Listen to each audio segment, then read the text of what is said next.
Boy, you look beautiful today. We're going to revive today. We're going to really get into this revival thing. We're going to talk about relationships. It's really time we start addressing the truth about relationships and we peel back all of the crap that we've been taught. I mean, I was looking at Facebook yesterday and this idea of Valentine's Day, and I said, oh my God. And then I would read, I got this and my boyfriend did this and all these pictures are out there. And it became competition. Who got more flowers? Who got more candy? Who got taken to the more exotic restaurant? Who got this? And I'm trying to say, how do I connect that with an idea of love? And then I started saying, that's got nothing to do with love. That's got everything to do with having expectations placed on us from outside of ourselves by a system that wants to generate revenue, the candy industry, the card industry, the restaurant industry, the flower industry, and say, if you do this, you are loving on this special day we call Valentine's Day. I want you to know what I did for my wife yesterday.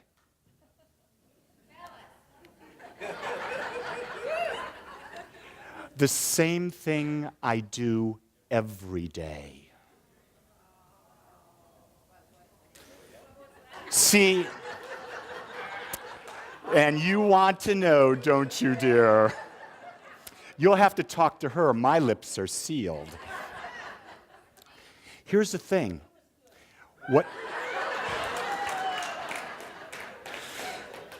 The people out in the world can't understand all this banter. That's okay. They'll want to come. So let me talk about this. What I've come to understand, and I've learned these two aspects I learned from Dr. John DeMartini, that all relationships have one purpose, and that purpose is to support and grow us as we unfold our unique self. All relationships have the purpose of supporting us and growing us. Now, here's where I bring in Lee. In that relationship, it must be non-judgmental. And it must be without attachment. And here's the kicker. It must be fun. Now, think about that. Think about those four aspects, okay? It supports you, which means it accepts you as you are, because to support someone means you have to accept that person where they are, no matter what they're going through, right? In order to support that person means we cannot be in judgment of that person, because the second we're judging, we are not supporting. Does that make sense?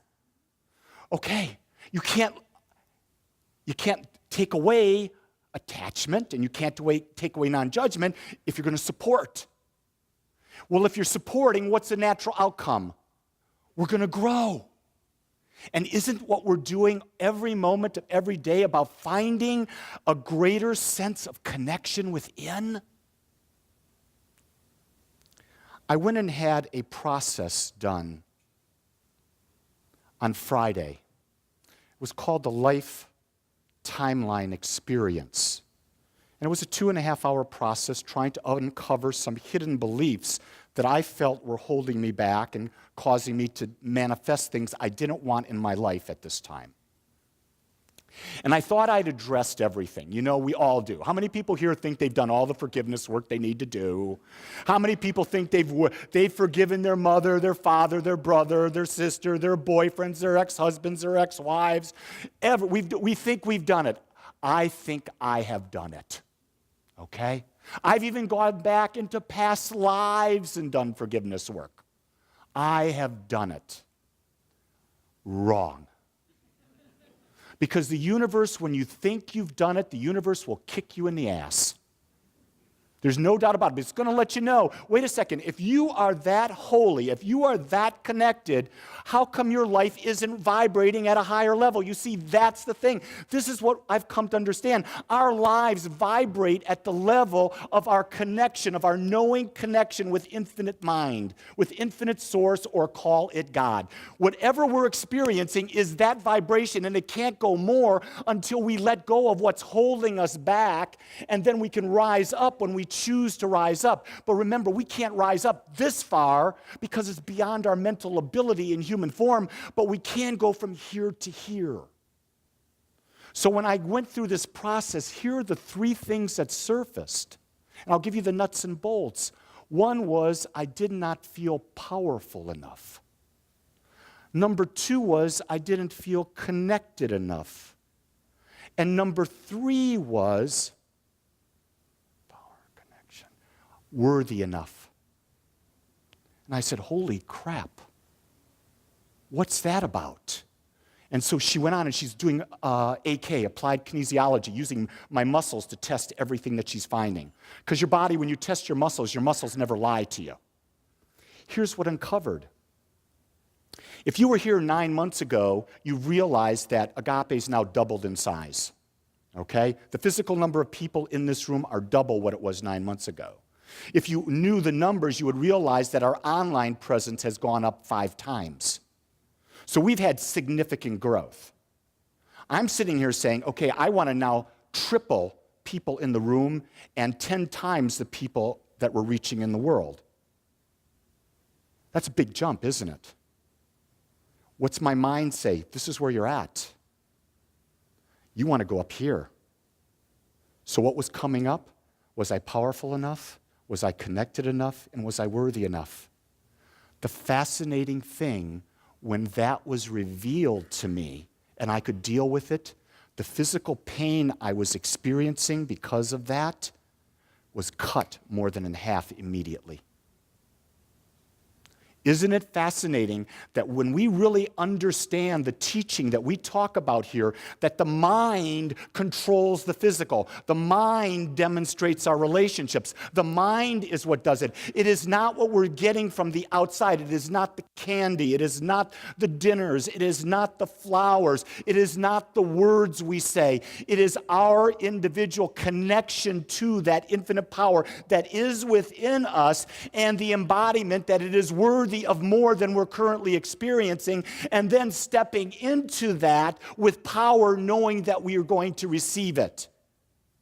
You see, where we limit ourselves, where I have limited myself, is saying that this person is my good, or that person is my good, or I get my joy from there and there and there. When I do that, I am limited. I am screwed.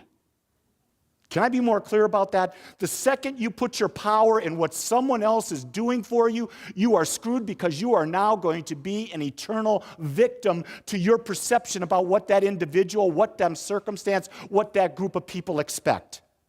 Do you want to be a victim? Hell no. Say that. Hell no. If you're individualization of God, you're never a victim. You're a creator. Does that make sense? We're creators, and we've got to understand that we've got to embody that power, and it takes work. But you see, work is not a bad word. Work is a good word, because when you're moving towards something you truly want, oh, it's not work. That's play. So I want to come back again. We talked about non-judgment, non-attachment in the process of supporting and growing each other, right? So we're outlining relationships there. Now, that relationship that we're talking about there is not just with a life partner or a father, mother, and that. It's with everyone. It's with everyone in your life, with everyone you meet. Does that make sense?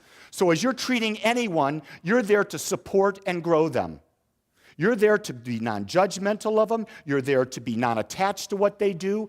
Now, here's the thing about non-attachment. This is really a good one. Non-attachment means when someone does something that you don't like, you don't have to like what they did. But you don't blame the person. It's the act that they committed, because inside that person, just like inside you, is God. They're just numb. They just don't realize the power. And they're never doing anything to you. Can you get that?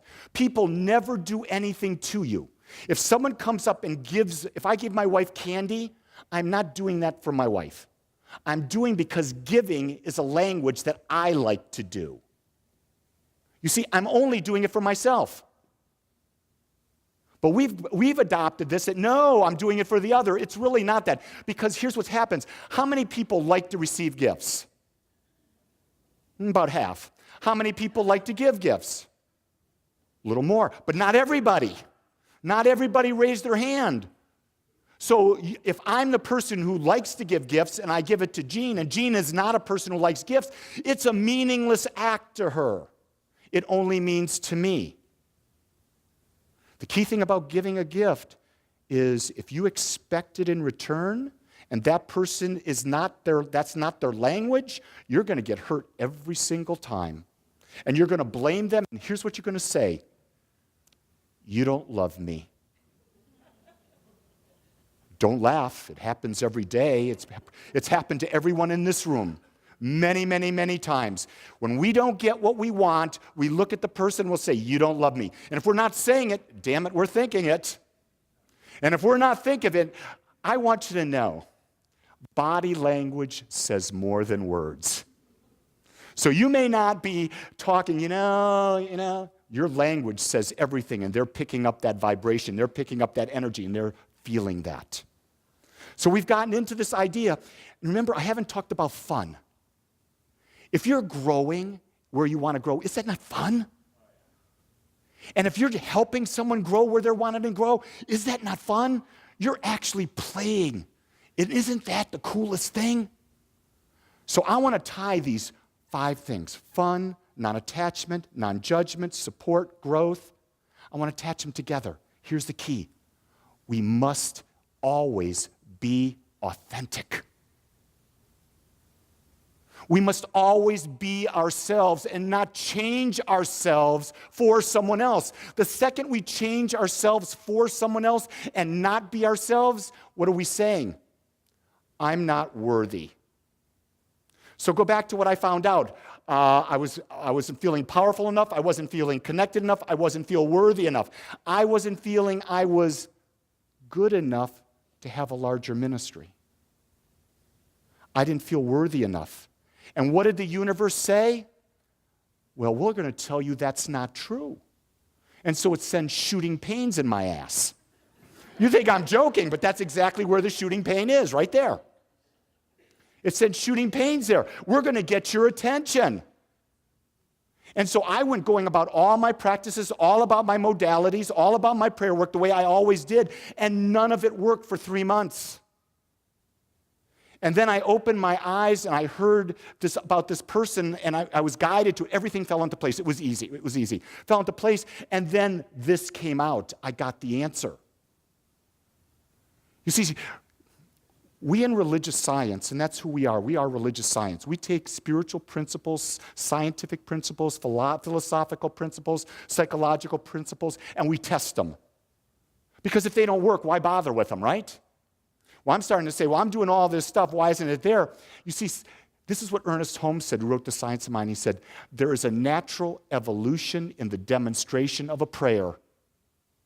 In other words, it takes time for that prayer to come forth. It takes time for us to change our subconscious mind. Remember, our subconscious mind is filled with everything that's ever happened to us, what our parents have had, everything. So when we're all of a sudden got an experience, and that's a tendency of our subconscious mind, it takes time to put enough into that subconscious mind to cause us to be a different energy, to reflect and have a new experience come back. So that's why where most people fail using this in all religions is they're not PNC. They're not politically correct. Do you believe that? Say no. That's a lie. PNC means persistent and consistent. We have a practice. We teach meditation, prayer, affirmations, gratitude, forgiveness, visioning, acts of service, acts of giving. It's about being persistent in that practice every single day. And in that persistency, knowing that the end result must be what I want. So even though I'm being shot with zaps, electrical zaps that are very painful all the time, I knew it was temporary. You see, in our human form, you have to know that everything is temporary. Everything, the great line is, this too shall pass. It's engraved on the inside of my wedding ring. I did that over a year and a half ago because the success in my ability to stay married for 42 plus years is to realize that whether it's good or whether it's bad, it passes. And what that means is to be present now. You see, this is where all relationships happen. They only happen in the now.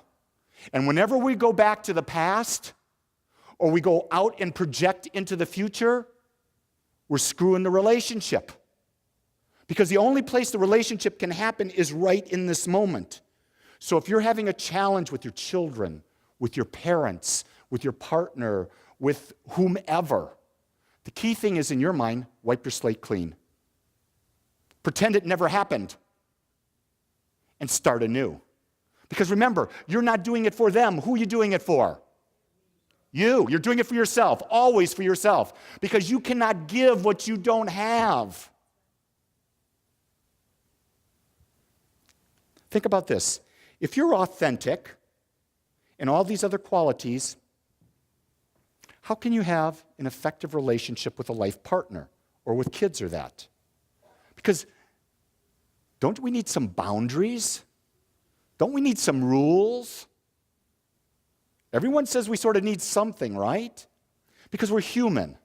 We have these things about things. I call them agreements. I model them after the book, The 4 Agreements. So Jean and I have 5.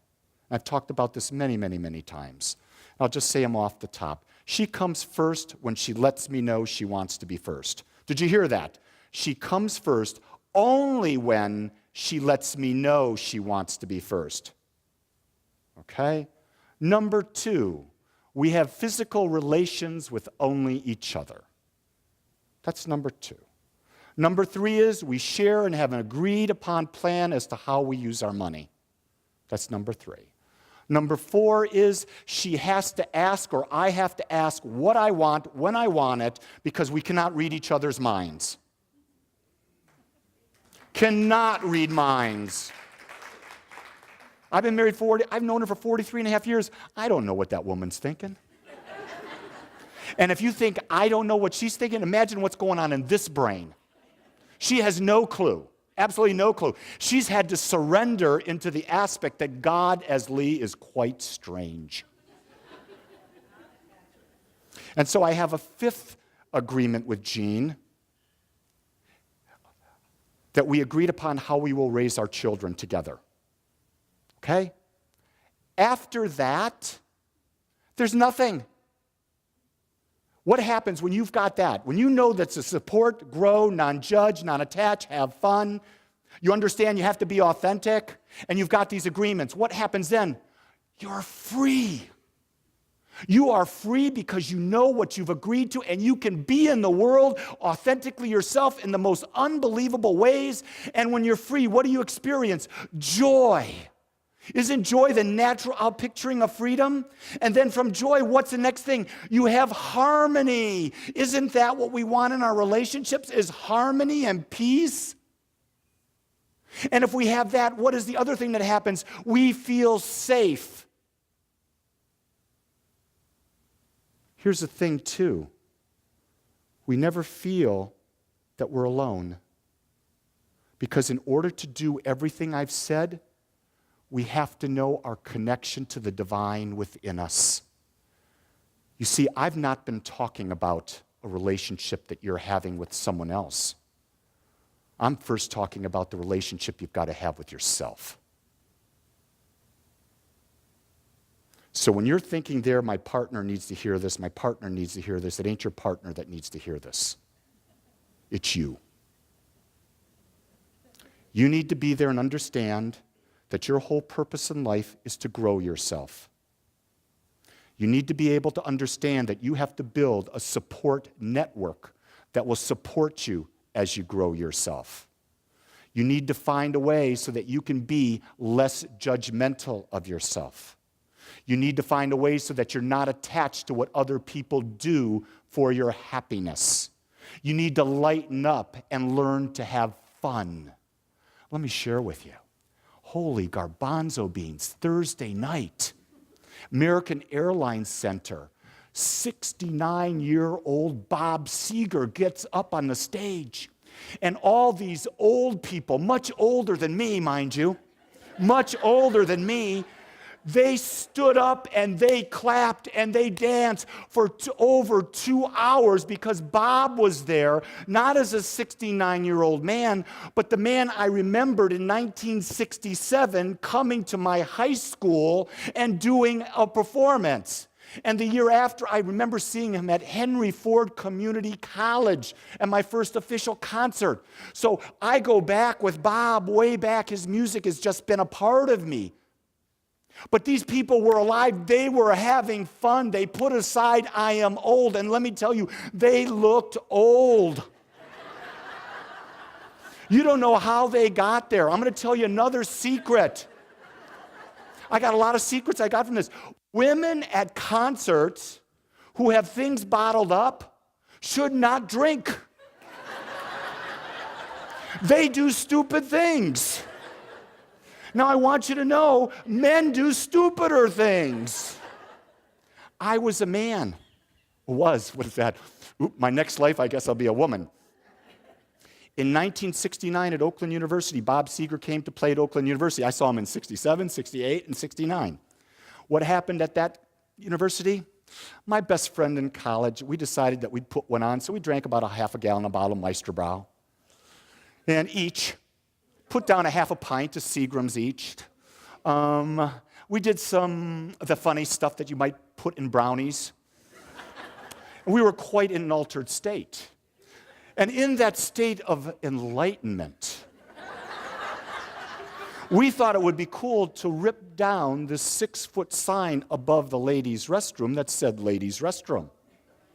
And we did so, and we proceeded to walk up on stage, at which time the armed escorts took us off. Now, just to show how silly that was, people were clapping for us. Why? Because they were in the same altered state. Now, I thought that was cool then. With these two grandmothers that were sitting behind us at the concert being really obnoxious, I sort of saw I must have been really obnoxious back then. That it wasn't that cool. But fun is what I'm talking about. Fun is about letting go. It's about laughter. And you see, here's the thing. We built the support. We understand the growth. We're in non-judgment. We're non-attachment. We're being authentic. We're having fun. And we live in the now. And in the now, we don't have any worries about the past. We've got no worries about the future. We're able to be present with whoever or whatever we're doing. We are living in connection with all that is. Isn't that cool? Spirituality is not about going someplace and meditating for hours. Spirituality is a concept of how to live our daily life. And when it starts to sink in and you get it, your life just moves up a notch. And then it moves up another notch. And guess what? We must be persistent and consistent because we're going to eternally be moving up the ladder because there's never a ceiling. Do you understand? The only ceilings are the ones that we create. We say, Lee, you're 63, your marriage cannot get any better. You cannot have more fun. You cannot enjoy your wife anymore. I want you to tell you, yes, I can. Because it's my desire, because I understand in God there's always more. Because there's an infinite power. We've got to let go what we've been taught, that we are limited. There is no limitation other than what our mind has limited us to. Isn't that freedom? Isn't that why you're here? You're here to find out, is there something that can help me be me? Is there something that can help me feel better about myself? change my life, change my health, change my relationships, change my money situation. It's always that. Always that. The key thing is, it's always about working on ourselves. It's the mental work. But the mental work must be with belief and conviction and deep, deep feelings. Men, are you hearing me? You've got to learn to feel. Women, you've got to control your feelings toward a directed, chosen result. You hearing it? Its feelings are good when they're directed towards something that is desired. But feelings directed towards something non-desired brings a non-desired result. Do you hear that? You see, the law of the creative process works for the good, as we would call it, or the other than good. It does not discern. It responds to our thought. So, do you have a better understanding about relationships? It's about support. It's about growth. It's about non-attachment. It's about non-judgment. It's about fun. It's about being authentic. It's about having agreements with the people who are most important in your life. It's about being fully present in the now. And in that fully presence in the now, it is about freedom. It is about harmony. Those are the natural outpicturings. And most importantly, it is a lifelong, moment-by-moment decision and practice in your life.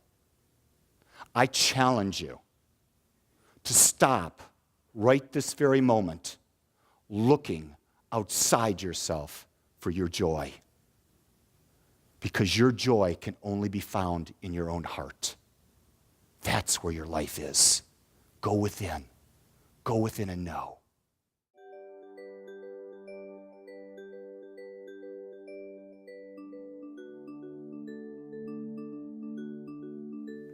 I want to thank you for joining us today.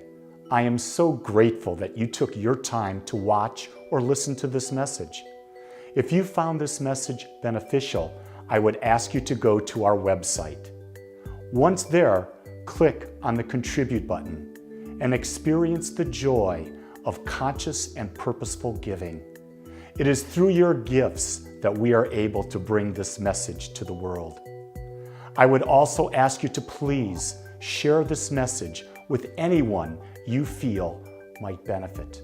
Again, I want to thank you for joining me and the Agape community as together we bring joy to life.